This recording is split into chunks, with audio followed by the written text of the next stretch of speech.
Can I ask you how you joined the Daily Wire? Like, what was that experience like, and did you think it would be successful? Oh, wow. Well, here's... Do you want a cigar or not? I'm looking at him. I don't want to lose my voice because I'm getting... What if you smoked a cigar until you lost your voice and then we quit? Let's do it.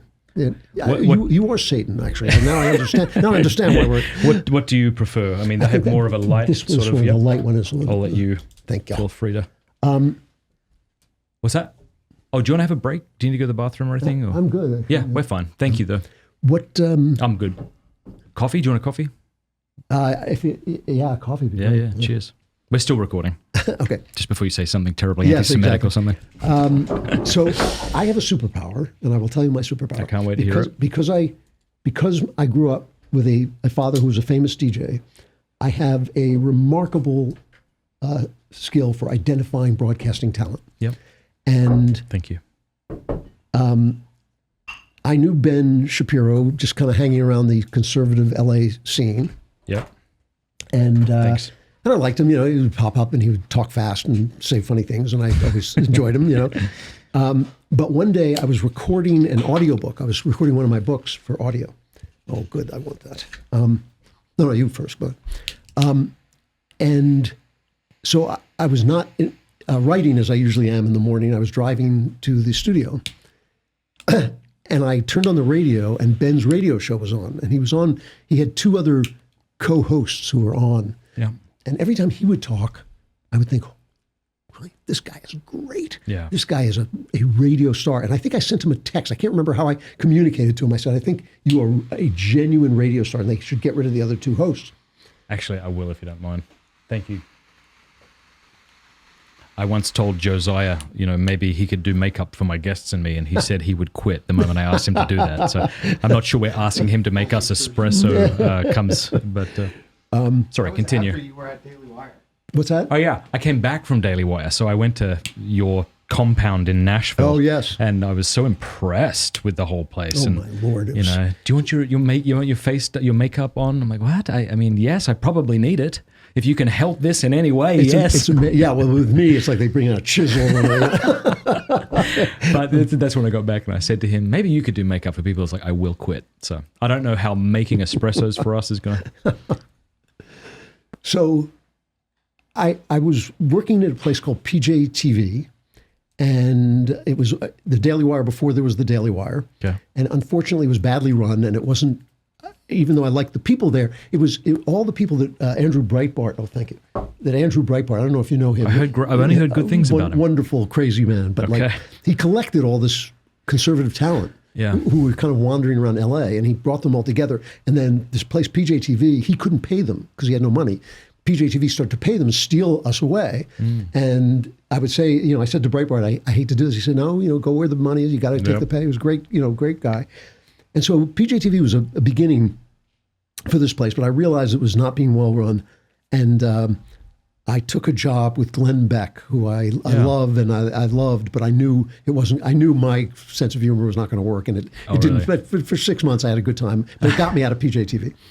And at PJ TV, I was working with a guy named Bill Whittle, and he was kind of their big name.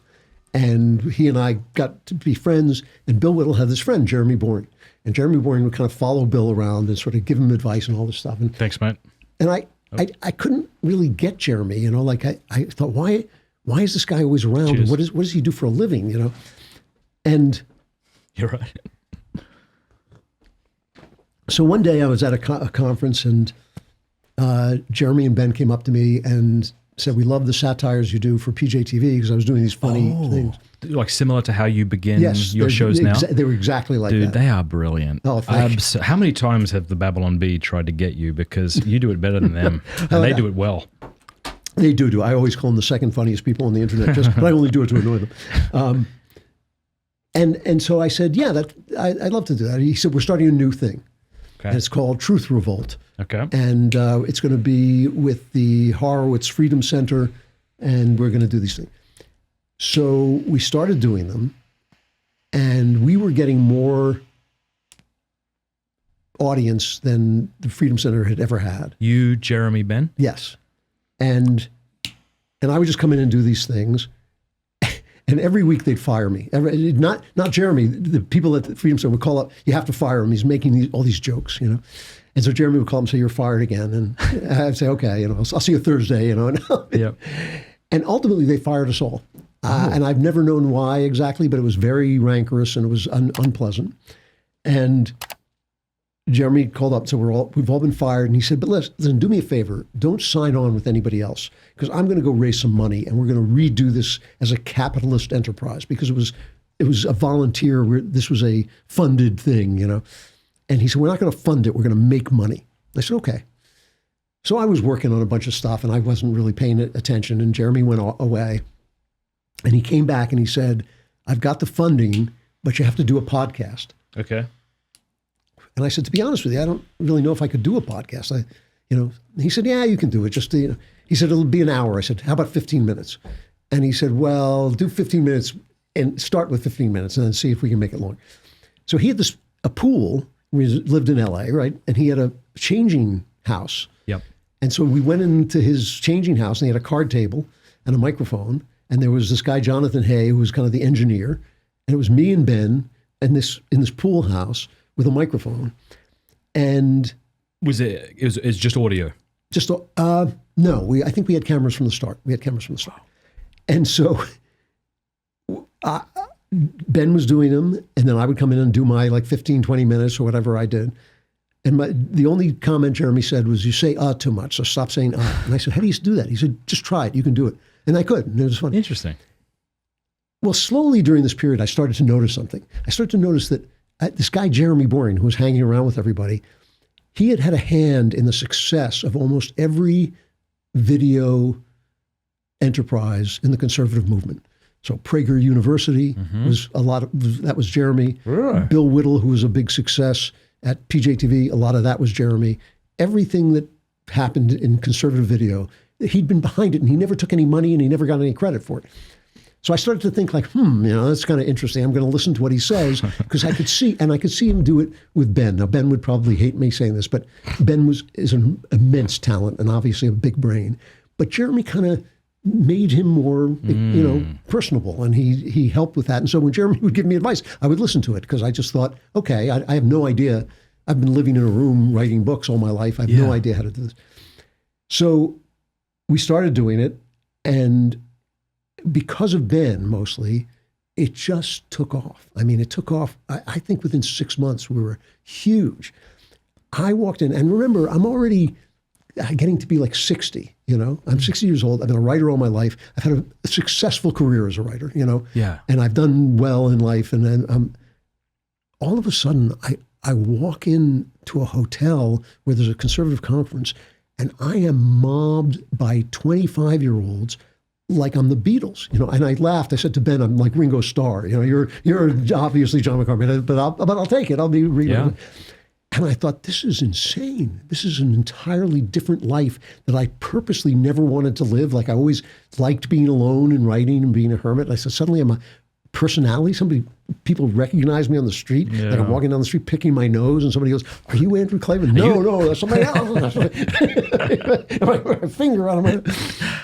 And would you say that was a beautiful thing that you were able to sort of establish yourself, know yourself enough before having that level of fame? Yes, because I was incredibly gratified, no kidding, by people who came up and said, you really helped me. And a lot of people said, you helped me find God. And I said, come on, green stamps, right? Like not only do you get into heaven, you get a toaster, Yeah.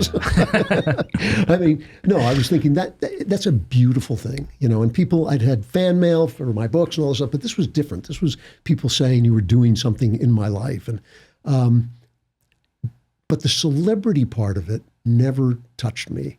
You asked at the beginning, why are some writers more famous than me? What I would say is they're more celebrated than me.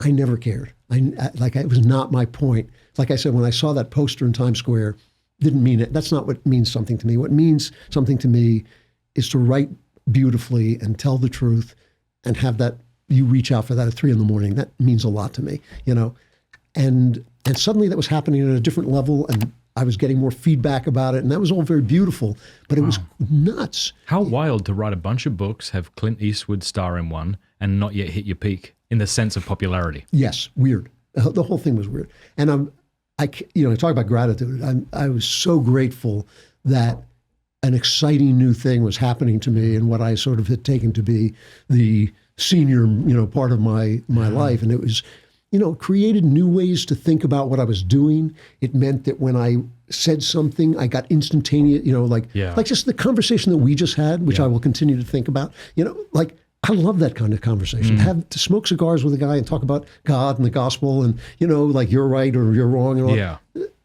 I live for it, and suddenly it was happening at this bigger level. So that when I sat down to write something, I would say, I got a letter from a guy saying that's not right. Maybe I should go and rethink that, I want to tell you about Hallow, which is the #1 downloaded prayer app in the world. It's outstanding. Hallow.com/Matt Fradd. Sign up over there right now and you will get the first 3 months for free. That's like a lot of time. You can decide whether it's useful to you or not, whether it's helpful.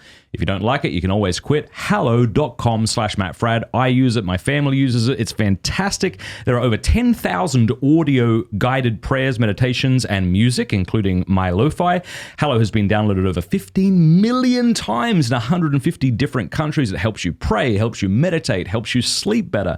It helps you build a daily routine and a habit of prayer. There's honestly so much excellent stuff on this app that it's difficult to get through it all. Just go check it out. Hallow.com/Matt Fradd. The link is in the description below. It even has an entire section for kids. So if you're a parent, you could play little Bible stories to them at night. It'll help them pray. Fantastic. Hallow.com/Matt Fradd.